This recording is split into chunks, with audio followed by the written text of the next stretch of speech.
Hello friends, welcome to the channel quick book learner. I am Sakshi और जो हम पढ़ रहे हैं वो एमपीपीसीएस प्रीलिम्स 2024 के लिए एमपीजी के पढ़ रहे हैं। फ्रेंड्स, परीक्षा धाम की बुक से जो यूनिट 10 के टॉपिक्स हैं उन्हें कम्प्लीटली एक साइड करके हम उनको पढ़ रहे हैं। तो आज जो हमारा टॉपिक होगा वो मध्य प्रदेश जनजाति से संबंधित होगा, जिसमें हम संवैधानिक प्रावधान, जनजातीय परंपरा और कलाओं के बारे में पढ़ेंगे। तो बिना टाइम वेस्ट किए हम इसको पढ़ते हैं। सबसे पहले हम संवैधानिक प्रावधान देखते हैं मध्य प्रदेश में जनजातियों से संबंधित। अगर हम बात कर रहे हैं जनजातियों के संबंधित संवैधानिक प्रावधान के बारे में, तो सबसे पहले हम बात करते हैं अनुच्छेद 15 के बारे में। किसके बारे में बात करते हैं? अनुच्छेद 15 के बारे में। और हम सब ने पढ़ा है पॉलिटी में कि आर्टिकल 15 या अनुच्छेद 15 में क्या बताया गया है कि धर्म, मूल वंश, जाति, लिंग या जन्म स्थान 5 आधारों पर किसी के साथ विभेद नहीं किया जाएगा, किसी के साथ भेदभाव नहीं किया जाएगा। तो अनुच्छेद 15 जो है वो जनजातियों के संबंधित संवैधानिक प्रावधान क्या कहता है कि धर्म, मूल वंश, जाति, लिंग या जन्म स्थान के आधार पर विभेद का प्रतिषेध है। अनुच्छेद 16 में क्या कहा गया है? लोक नियोजन में अवसर की क्या दी जाएगी? समानता। अनुच्छेद 19 जो है वो अभिव्यक्ति की स्वतंत्रता देखता है। अनुच्छेद 46 अगर हम बात करें तो अनुसूचित जाति, जनजाति और दुर्बल वर्गों के शैक्षणिक और आर्थिक हितों की रक्षा के बारे में बताया गया है। तो आर्टिकल 46 में क्या है? अनुसूचित जाति, जनजाति और दुर्बल वर्गों के शैक्षणिक और आर्थिक हितों की रक्षा बताई गई है। कहाँ पे? अनुच्छेद 46 में। इसके बाद अनुच्छेद 243 के घ में क्या बोला गया है? पंचायतों में आरक्षण बताया गया है। अनुच्छेद 243 घ में पंचायतों में आरक्षण। अनुच्छेद 243 न में नगर पालिकाओं में आरक्षण बताया गया है। अनुच्छेद 330 की बात करें तो अनुसूचित जाति एवं अनुसूचित जनजाति को राज्य विधानसभा में आरक्षण का प्रावधान। तो अगर हम बात करें तो अनुच्छेद 330 में क्या है? तो अनुसूचित जाति और जनजाति को अगर लोकसभा में निर्वाचन में क्या दिया गया है? आरक्षण दिया गया है। तो अनुच्छेद 330 की अगर हम बात कर रहे हैं तो कहाँ पे आरक्षण की बात कर रहा है? लोकसभा में निर्वाचन में आरक्षण। और अगर हम अनुच्छेद 332 की बात कर रहे हैं तो राज्य विधानसभा में आरक्षण का क्या किया गया है? प्रावधान दिया गया है। तो एक बार हम रिपीट करते हैं कि 15 में क्या है कि 5 आधारों पर किसी भी तरीके से भेदभाव नहीं किया जाएगा। 16 में लोक नियोजन की स्वतंत्रता, 19 में अभिव्यक्ति की स्वतंत्रता, 46 में अनुसूचित जाति, जनजाति और दुर्बल वर्गों के शैक्षणिक और आर्थिक हितों की रक्षा, 243 घ में पंचायतों में आरक्षण, 243 न में नगर पालिका में आरक्षण और 330 में लोकसभा के निर्वाचन में आरक्षण, 332 में राज्य विधानसभा में आरक्षण का क्या दिया गया है? प्रावधान दिया गया है। इसके बाद अगर हम देखें तो अनुच्छेद 338 क में राष्ट्रीय अनुसूचित जनजाति आयोग है। तो 338 का में क्या है? राष्ट्रीय अनुसूचित जनजाति आयोग है। 342 में किसी जाति को अनुसूचित जनजाति घोषित कर सकता है। तो 342 अनुच्छेद 342 में कहा गया है कि राष्ट्रपति किसी जाति को अनुसूचित जनजाति क्या कर सकता है? घोषित कर सकता है। इसके बाद अनुच्छेद 366 के खंड 25 में अगर हम बात करते हैं तो अनुसूचित जनजाति की क्या की गई है? परिभाषा दी गई है। तो 366 के खंड 25 में अनुसूचित जनजाति की परिभाषा दी गई है। अनुच्छेद 342 में राष्ट्रपति जो है वो किसी भी जाति को अनुसूचित जनजाति क्या कर सकते हैं? घोषित कर सकते हैं। अनुच्छेद 338 क में क्या दिया गया है? राष्ट्रीय अनुसूचित जनजाति आयोग के बारे में दिया गया है। तो इस तरीके से हमने जो भी जातियों से संबंधित प्रमुख संवैधानिक प्रावधान थे उनको पढ़ा। अब हम बात करते हैं किसके बारे में? अनुसूचित जनजातियों से संबंधित विधिक उपबंध के बारे में देखते हैं। किसके बारे में देखेंगे? अनुसूचित जनजातियों से संबंधित विधिक उपबंध के बारे में। तो अगर हम यहाँ बात करें तो अनुसूचित जाति एवं जनजाति अत्याचार निरोधक अधिनियम 1989। तो अगर हम यहाँ देख रहे हैं अनुसूचित जनजातियों से संबंधित विधिक उपबंध के बारे में, तो कौन कौन से विधिक उपबंध है? तो पहला तो हम देख रहे हैं कि SC/ST एक्ट जो ले आया गया था 1989 में, अनुसूचित जाति जनजाति अत्याचार निरोधक अधिनियम 1989। इसके बाद पंचायत अनुसूचित क्षेत्रों का विस्तार अधिनियम, जिसे पेशा भी कहते हैं, वो कब लाया गया? 1996 में लाया गया। अनुसूचित जनजाति तथा अन्य परंपरागत वन निवासी अधिनियम जो है ये कब लाया गया? 2006 में। अनुसूचित जनजाति तथा अन्य परंपरागत वन निवासी अधिनियम 2006। अनुसूचित जनजाति तथा अन्य पारंपरिक वन निवासी वन अधिकार की मान्यता, वन अधिकारों की मान्यता संशोधन अधिनियम कब लाया गया? 2012 में। तो ये अनुसूचित जनजातियों से संबंधित कुछ क्या है विधिक उपबंध है। पहला हमने देखा अनुसूचित जाति जनजाति अत्याचार निरोधक अधिनियम 1989। दूसरा देखा पंचायत अनुसूचित क्षेत्रों तक विस्तार अधिनियम जिसे पेशा एक्ट भी कहते हैं 1996। अनुसूचित जनजाति तथा अन्य परंपरागत वन निवासी अधिनियम 2006।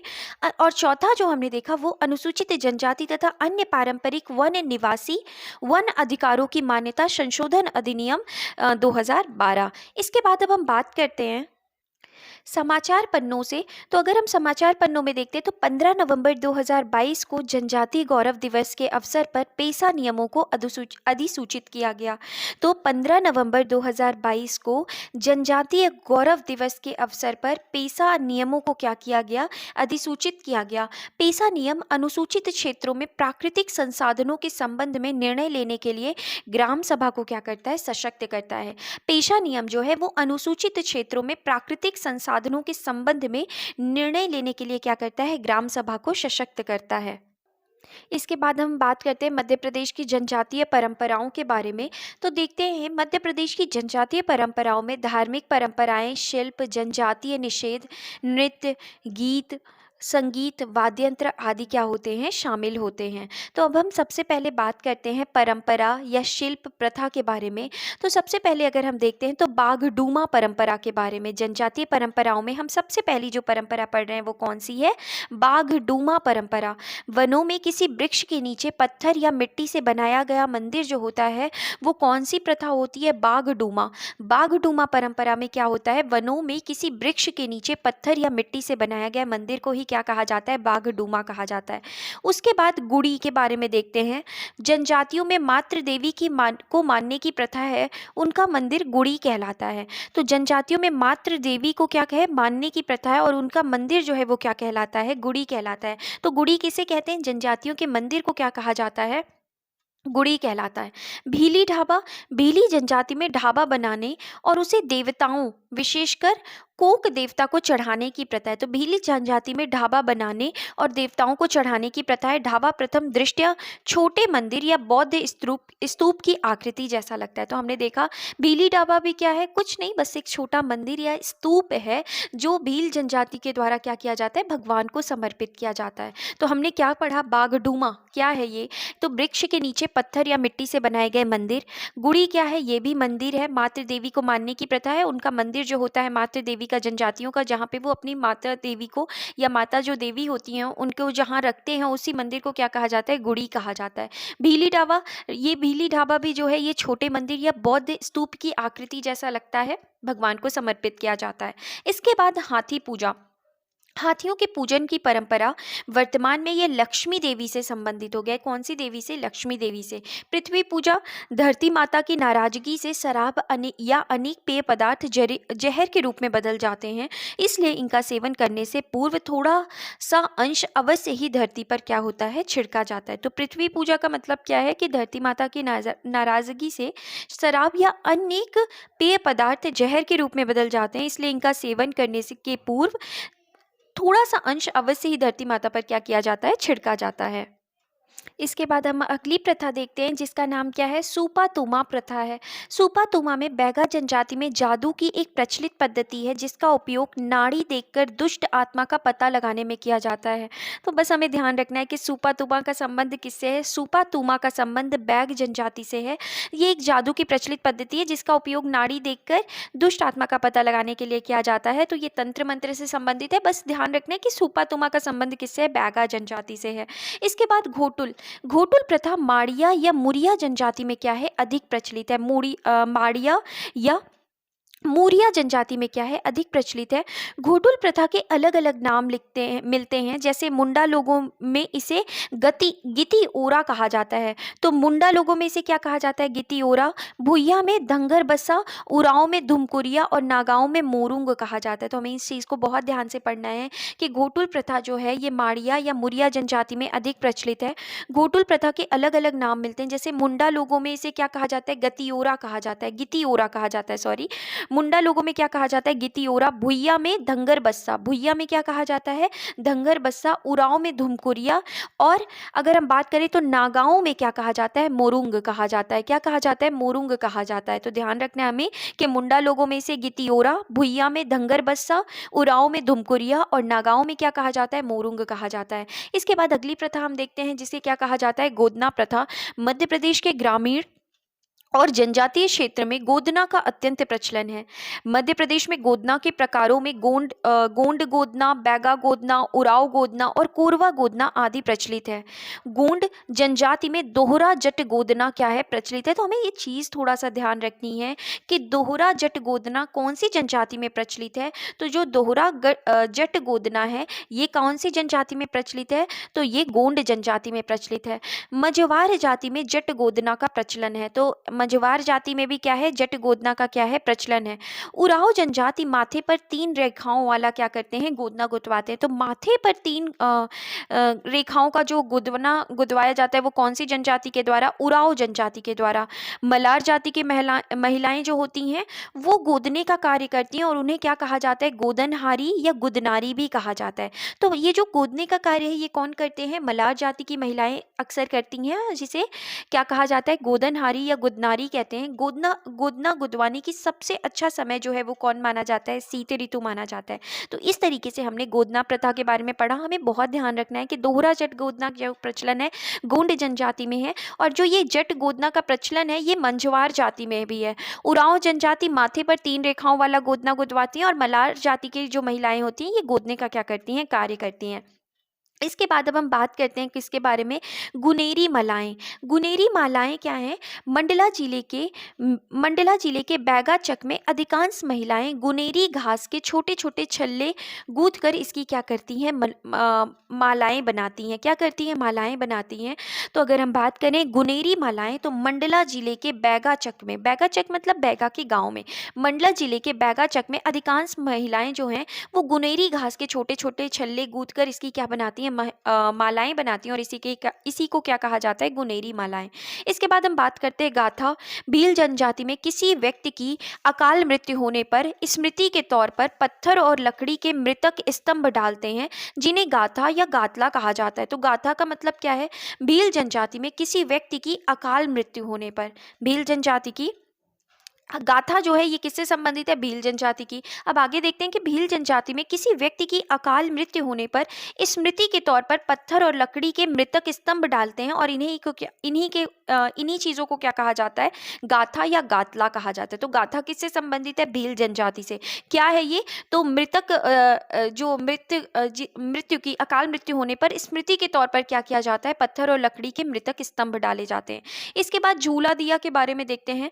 मन्नत पूरी होने पर गोड़िन देवी को चढ़ाने वाला दीपक ही क्या कहलाता है, झूला दिया कहलाता है। लाभन दिया मरार, देवांगन, कोपटा, कलार, राउन एवं आदिवासी द्वारा विवाह में लड़की को भेंट करने वाला दीपक। तो ये जो लाभन दिया है ये क्या है, मरार, देवांगन, कोपटा, कलार, राउन और आदिवासी द्वारा विवाह में लड़की को भेंट करने वाले दीपक को क्या कहा जाता है, लाभन दिया। सुपली दिया क्या है, सापन। सुपली दिया जो है ये संपन्न आदिवासी लोगों के विवाह में मंडप में रखने और देवी को चढ़ाने वाला दीपक है। तो आदिवासी लोगों के विवाह में मंडप में रखने और देवी को चढ़ाने वाले दीपक को क्या कहा जाता है, सुपली दिया।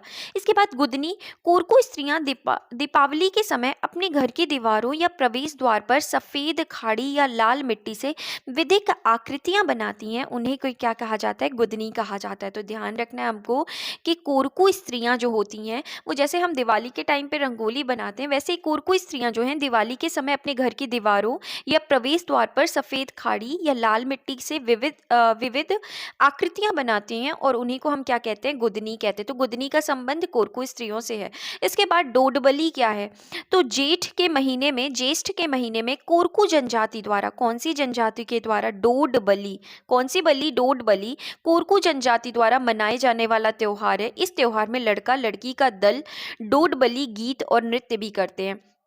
तो बस कोरकू जनजाति, हमें ध्यान रखना है कि डोडबली जो है ये जेठ के महीने में कोरकू जनजाति द्वारा मनाया जाता है। कौन सी जनजाति के द्वारा? कोरकू जनजाति द्वारा मनाया जाता है।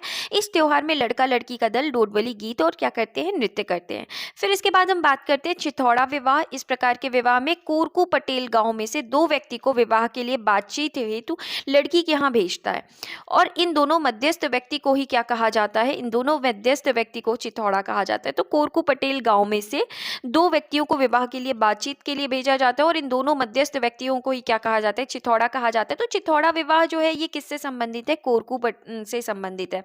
इसके बाद हम बात करते हैं सामरा प्रथा के बारे में। तो हमें ध्यान रखना है सामरा प्रथा का संबंध किससे है? सामरा प्रथा का संबंध जो है ये बैगा जनजाति का क्या है, मृतक संस्कार है।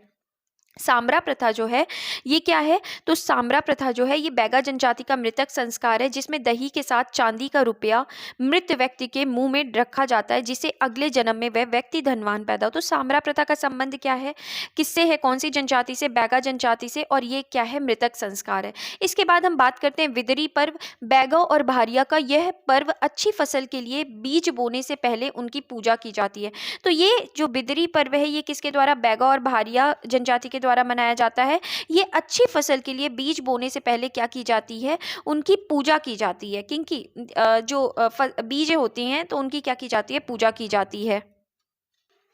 इसके बाद अगले पर्व हम बात करते हैं किसके बारे में? छेरता पर्व के बारे में। बैगाओं के बच्चों का त्योहार है। किसका? बैगाओं के बच्चे। छेरता जो है ये कौन करता है? बैगाओं। तो बैगाओं के बच्चों का त्योहार है। गाँव के टूरा टूरी मतलब लड़के लड़की साधु के वेश में गान करते हैं। तो हमें ध्यान रखना है कि छेरता का संबंध किससे है? बैगाओं से। बिदरी पर्व क्या है? बैगा और भारियों का क्या है, ये उत्सव है।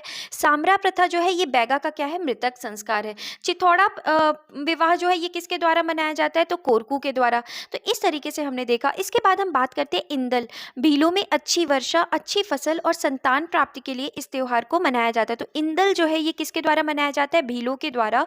और इस विशेषकर यह प्रकृति पूजा का पर्व है। इसमें कलम वृक्ष की क्या की जाती है? पूजा की जाती है। इसके बाद हम बात करते हैं किसके बारे में? हलमा के बारे में। भील समुदाय में फसल की बुआई, निदाई और कटाई के समय भील परिवार एक दूसरे को मदद करते हैं, जिसे क्या कहा जाता है? हलमा कहते हैं। जिसे क्या कहते हैं? हलमा। तो हमने हलमा पर्व के बारे में क्या देखा कि भील समुदाय में फसल की बुआई, निंदाई और कटाई के समय भील परिवार एक दूसरे को मदद करते हैं, जिसे क्या कहा जाता है? हलमा कहते हैं। नवाखानी जनजातीय क्षेत्र में विशेषकर भारिया में यह फसलों की पूजा का त्योहार है। तो नवाखानी किससे संबंधित है? भारिया से, और फसलों की क्या है? पूजा का त्योहार है। इसके बाद मयारी। मयारी जो है ये कोरवा जनजाति में आदिवासियों में विधवा पुनर्विवाह को क्या कहा जाता है? मयारी कहते हैं। तो कोरवा जनजाति में आदिवासियों में विधवा पुनर्विवाह को क्या कहते हैं? मयारी कहते हैं। कुछ स्रोतों में मयारी का अर्थ पंचायत भी बताया गया है।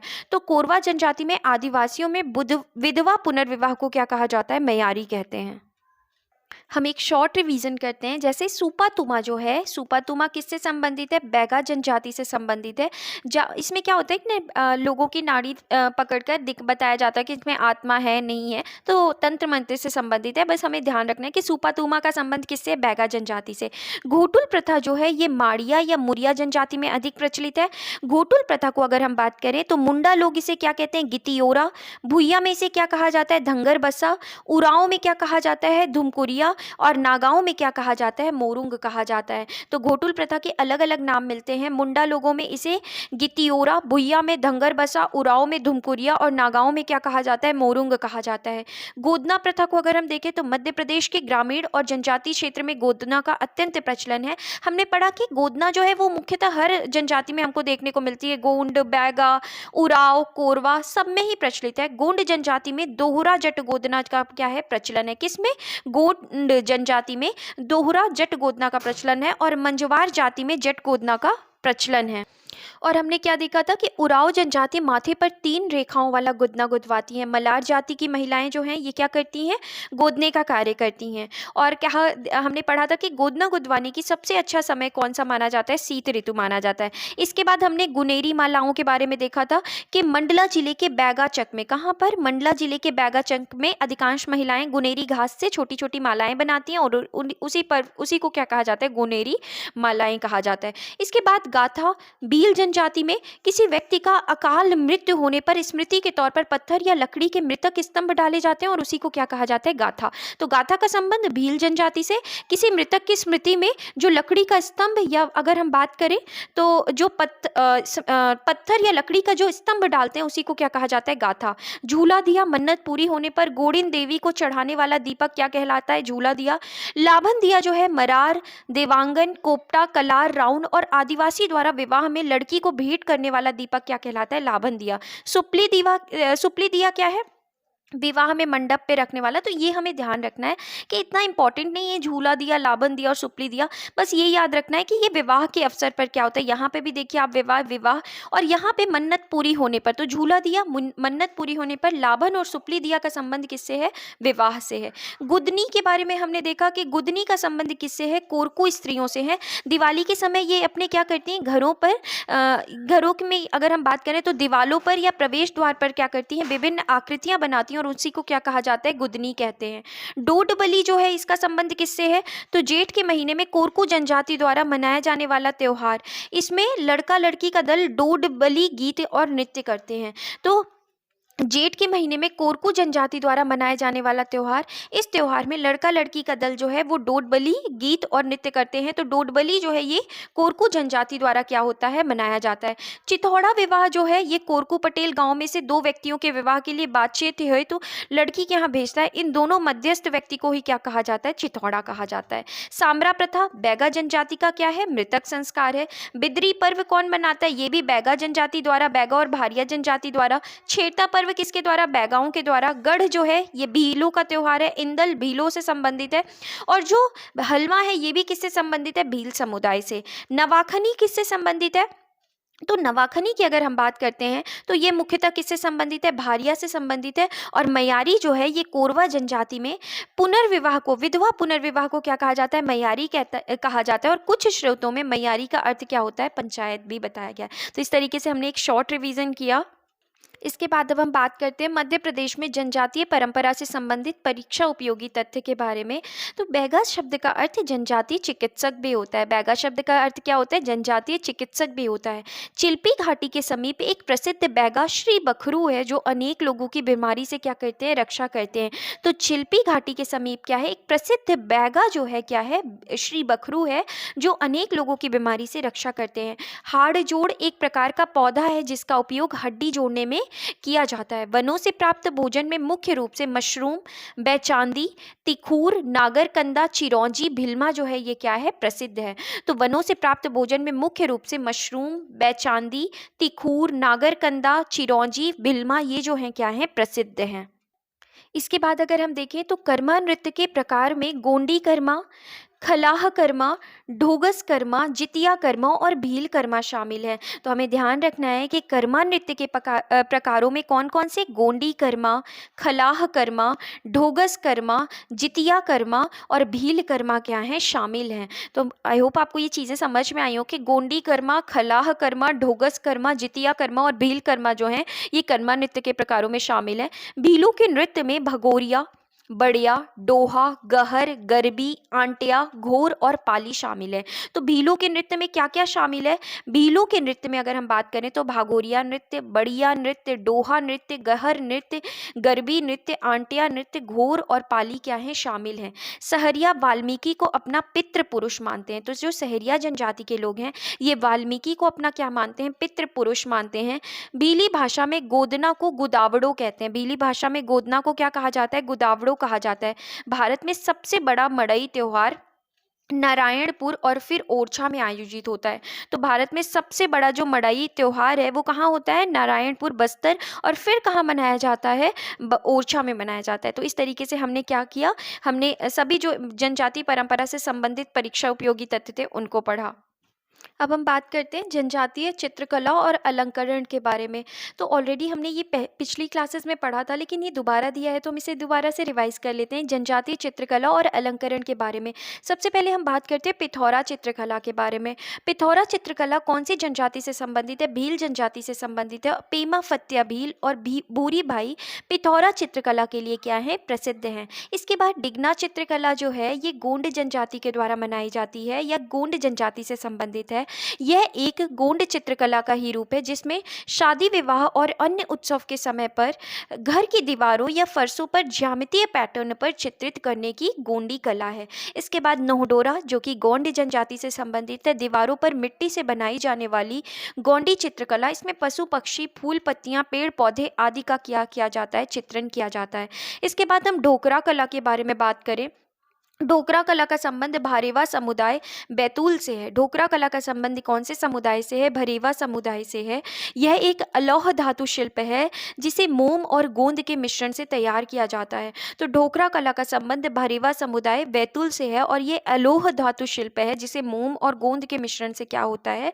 तैयार किया जाता है। तो ढोकरा कला का संबंध कौन से समुदाय से है? भरेवा समुदाय। भरेवा समुदाय मुख्यतः कहाँ से? बैतूल से। और यह अलौह धातु शिल्प है जिसमें मोम और गोंद के मिश्रण से क्या किया जाता है? तैयार किया जाता है।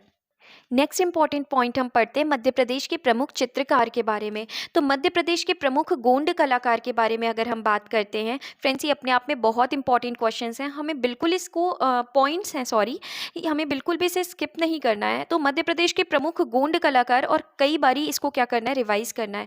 तो सबसे पहले हम बात करते हैं मध्य प्रदेश के प्रमुख गोंड कलाकार के बारे में। तो श्याम सरनेम वाले कलाकार अगर हम देखें, आनंद सिंह श्याम, दिलीप श्याम, मोहन सिंह श्याम, सरोज वेंकट श्याम, बज्जू श्याम, मयंक कुमार श्याम, ननकुशिया श्याम, राजकुमार श्याम, राजेंद्र सिंह श्याम और वेंकट श्याम, ये जो हैं ये क्या है? मध्य प्रदेश के प्रमुख क्या हैं? गोंड कलाकार। तो मतलब श्याम सरनेम वाले कलाकार जैसे आनंद सिंह हो गए, दिलीप हो गए, मोहन सिंह हो गए, सरोज वेंकट हो गए, बज्जू श्याम हो गए। तो बज्जू श्याम, मयंक कुमार श्याम, ननकुशिया श्याम, राजकुमार श्याम, राजेंद्र सिंह श्याम, वेंकट श्याम, इनका संबंध कौन सा है? कौन से कलाकार है ये? मध्य प्रदेश के प्रमुख गोंड कलाकार है। इसके बाद व्याम सरनेम वाले कलाकार देखें अगर हम, दुर्गाबाई व्याम, मन्ना सिंह व्याम, प्यारेलाल व्याम, रोशनी व्याम, सुखनंदी व्याम, मानसिंह व्याम, संतोष कुमार व्याम, सुभाष व्याम और रजनी व्याम। तो दुर्गाबाई व्याम, मन्ना सिंह व्याम, प्यारेलाल व्याम, रोशनी व्याम, सुखनंदी व्याम, मानसिंह व्याम, संतोष कुमार व्याम, सुभाष व्याम और रजनी व्याम, इनका संबंध किससे है? ये सभी गोंड चित्रकार हैं। इसके बाद उइके या उड़की सरनेम वाले कलाकार में बीरबल सिंह उइकी, राजन सिंह उइकी, धावत सिंह उइकी, ज्योतिबाई उइकी और कमलेश कुमार उइकी, इनका भी संबंध क्या? ये क्या है? गोंडी चित्रकार है। टेकम सरनेम वाले कलाकार में गरीबा सिंह टेकम, नर्मदा प्रसाद टेकम, राधा टेकम, रामबाई टेकम, रवि टेकम, विनोद कुमार टेकम, छोटी टेकम, रमेश टेकम, संतोषी टेकम, ये जो टेकम सरनेम वाले कलाकार, उइके सरनेम वाले कलाकार, व्याम सरनेम वाले कलाकार, श्याम सरनेम वाले कलाकार और इसके बाद अन्य सरनेम वाले कलाकार जैसे धनैया बाई, हरीलाल धुर्वे, प्रदीप मरावी, लखनलाल भरवे, इंदुबाई मरावी, ये सभी क्या हैं? मध्य प्रदेश के प्रमुख क्या हैं? चित्रकार हैं। इसके बाद अब हम बात करते हैं मध्य प्रदेश के प्रमुख गोंडी चित्रकार हैं। अब हम बात करते हैं मध्य प्रदेश के प्रमुख भील चित्रकार के बारे में। भील चित्रकार में अगर हम पढ़ें तो किसका नाम आता है? भूरीबाई पिटोल का। भूरीबाई का संबंध किससे है? पिथौरा चित्रकला से। कौन सी चित्रकला से?